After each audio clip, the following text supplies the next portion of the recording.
Bienvenidos sean, en efecto, a Chayo Contigo. Muy buenas tardes a todos, ¿cómo están? ¿Alguna vez te has preguntado qué te da identidad? Fíjense que, ¿cómo definimos quién soy y qué me da identidad? Es una de las cuestiones que va a ir determinando cómo nos movemos en el mundo. Y existe la identidad de género, por ejemplo, pero existe mucho también que la identidad está definida por un conjunto de rasgos que son propios de un individuo o de una colectividad que nos van a caracterizar frente a otros. Durante muchísimo tiempo, por ejemplo, a las mujeres les daba identidad de quién eran esposos, de quién eran mamás, pero no parecía haber una identidad propia. Es decir, ¿quién eras tú más allá de lo que te regía en función de la otra persona, de la pareja y de tus hijos? Pero a ti como persona, ¿qué te define? ¿En dónde estás parado o parada frente a la vida? Y eso, en muchas ocasiones, nos hace preguntarnos ¿qué pasa en tu vida en función de qué? ¿Te define a qué te dedicas? ¿Quién eres? ¿Con quién te relacionas? ¿Quién te gusta? ¿Tú cómo te definirías? No sé qué hacer. Mi hijo tiene 12 años y fue suspendido de la escuela porque encontraron mensajes a otra niña con fotos, que le mandara fotos, y él fue el que pedía las fotos y la niña se los mandaba.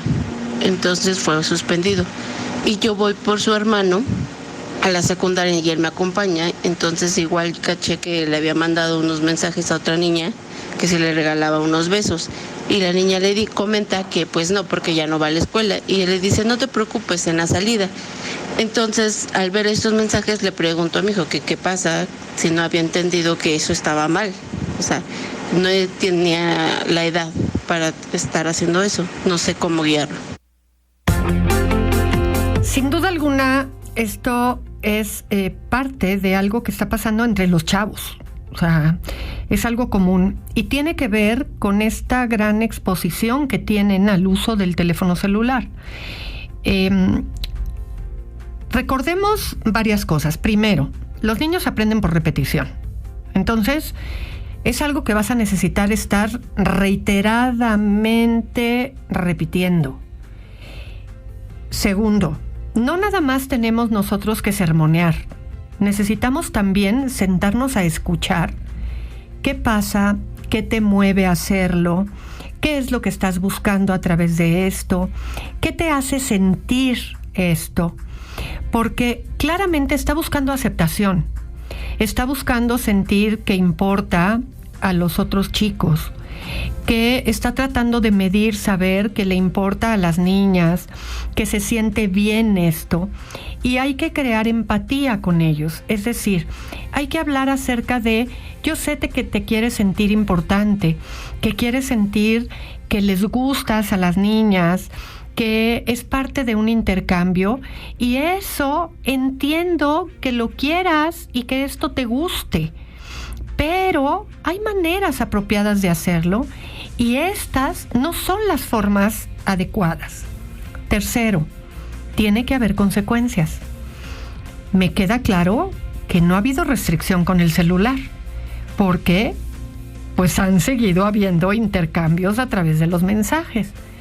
Necesitas supervisar el celular, retirarle el teléfono y estar checando estos intercambios que se están dando y decirle el celular se va a limitar porque no estás teniendo un buen criterio en el manejo del celular, y hacer, y este sería un cuarto elemento, disculparte con la niña y dar la cara y pedirle una disculpa por lo que le estás solicitando y decirle esto no estuvo bien y quiero que me disculpes y no lo voy a volver a hacer.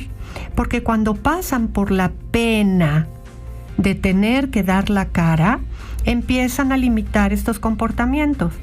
Pero no porque lo hayas hablado una sola vez, el comportamiento va a desaparecer. Vas a tener que estar supervisando de manera consistente estos comportamientos. Fíjense que cuando me preguntan que cómo podemos vacunarnos de alguna manera contra una mala relación, la respuesta siempre es desde la independencia. Y la independencia la tenemos que ir logrando a diferentes niveles. Desde la independencia emocional, desde la independencia económica. Porque, ¿cómo logramos independencia emocional? ¿Quiere decir que no vamos a necesitar nada de nadie? No. La independencia emocional es la capacidad que vamos logrando de tener buenos vínculos, pero no tener un apego hacia nadie. Es decir, no tengo por qué tolerar que si recibo maltrato me voy a quedar ahí con tal de no tenerle miedo a la soledad. No permitir el maltrato de ninguna persona con tal de no quedarme solo o sola. Y saber que puedo poner límites apropiados y adecuados. La independencia económica es esa posibilidad de saber que soy capaz de producir, de ser productivo en términos económicos, porque sé hacer cosas de las cuales puedo recibir un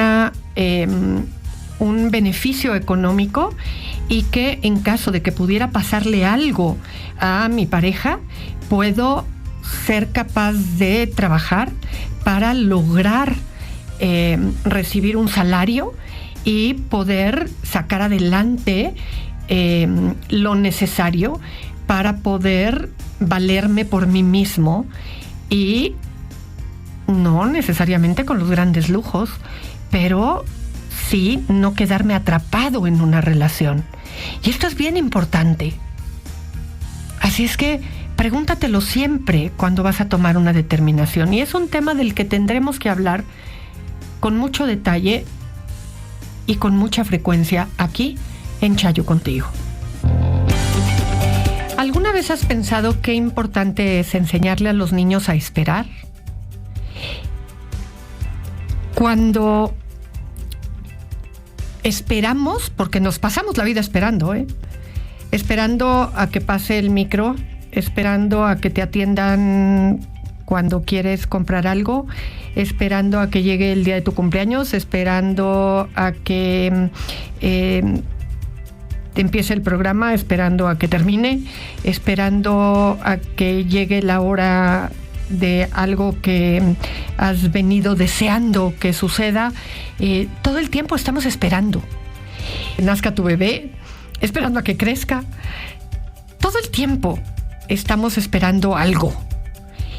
Y cómo te la pasas mientras esperas va a hablar de la calidad de vida que tienes. Y eso no es otra cosa más que la dichosa tolerancia a la frustración. Hoy, todo con nuestros hijos es inmediatez. Para que no te esté dando lata, le das lo que te pide en el momento. Practica en el día a día hacer que espere un poquito. Y ve entrenando esos tiempos de espera. Entre más desesperado está tu hijo, más señal tienes de que necesitas hacer que practique un poco más. Y puedes utilizar simplemente la vida cotidiana para lograr que espere todos los días 5 minutitos más. Y vas a ver qué apto se va a volver. ¿Los papás se equivocan al educar? Sí, sin duda alguna. El tema aquí no es si se equivocan o no, es cómo se maneja el error. Cuando los papás se equivocan, tienen que aprender a reconocer el error y deben de poder acercarse con el hijo a reconocer que se equivocaron y a poderle decir a este hijo: lo lamento, la manera en la que manejé las cosas estuvo equivocada. Ahora, depende de la frecuencia con la que estos padres se equivocan, va a depender si pueden retractarse del error cometido, sobre todo cuando se trata de la consecuencia, o si van a tener que sostener la consecuencia y decirle que van a tener cuidado la próxima vez. Es decir, reconocer que nos equivocamos no significa que entonces ya me da lo mismo y me equivoco cuantas veces sea, como sea, porque total, somos humanos y nos equivocamos. Y entonces todo el tiempo me retracto, porque los hijos entonces van a usar el error como una forma de manipulación. Hay que tener cuidado y responsabilidad al equivocarnos. Cuando el error que cometemos con nuestros hijos lo cometemos porque pusimos una consecuencia demasiado exagerada, porque estábamos tan enojados, es muy importante no ir a rectificar la consecuencia de forma inmediata, porque nos sentimos tan agobiados que lo que queremos es ir a sobar el error que cometimos. Hay que dejar pasar por lo menos 24 horas y después ya acercarnos. Y antes de decir que nos equivocamos, primero hay que explorar con nuestro hijo qué piensa acerca de lo que pasó y escuchar un poquito su reflexión y decirle: ¿qué crees que fue lo que pasó ayer? ¿Y qué piensas de las consecuencias que establecí? Y escuchar un poco lo que pasó por su cabeza. Independientemente de lo que nos diga, nosotros vamos a reconocer nuestro error y vamos a decirle: mira, creo que lo que te merecías era esto. Yo estaba muy enojada, estaba muy enojado y por eso respondí de esta manera. Lo que en realidad merecías era esto. ¿Qué entiendes que fue lo que hiciste mal? Y vamos a entablar una reflexión en la que ambas partes podamos tener una mejor conversación. Esto acaba beneficiando y el error acaba siendo mucho más útil que si solo le decimos: perdóname, me equivoqué y aquí no pasó nada. Con frecuencia, los niños, los adolescentes nos llegan a hacer a veces alguna pregunta incómoda, ¿no? El típico ejemplo es una pregunta sobre sexualidad. Pero a veces, cuando, por ejemplo, el papá es un papá ausente, o hemos venido diciendo o evitando algún tema incómodo de algún secreto familiar, y finalmente llega el momento en el que nos hacen la pregunta, ¿no?, sobre dónde está mi papá, o qué fue de mi mamá, o por qué mi mamá no está, o cosas de ese tipo, y titubeamos y no sabemos ni qué hacer. Andamos buscando cómo salirnos, ¿no?, por la tangente. Es bien importante que, si bien en el momento no sabemos cómo manejar la circunstancia y podemos salir de la situación con algún pretexto o buscar algún pretexto, acabemos regresando al tema. Lo que tu hijo no te va a preguntar a ti, o no va a repetir la pregunta contigo, la va a repetir en otro lado. Si se trata de sexo, la va a preguntar en otro lado, seguro. Si se trata de algún tema que solo vas a saber tú porque es una situación familiar, pues no te lo va a volver a preguntar, pero se va a quedar con lagunas oscuras al interior y se va a romper la confianza y la comunicación. Si se puede, responde en ese momento: mi amor, me agarras fuera de onda en este momento, pero vamos a buscar una situación precisa y con mucho gusto vamos a hablar de este tema.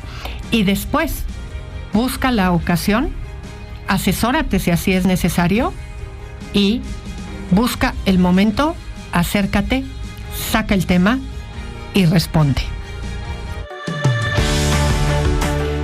Bien, pues estamos ya listos para decirles muy buen provecho y hasta mañana con más de Chayo Contigo. Soy Chayo Busquets. Hasta entonces. Audiocentro.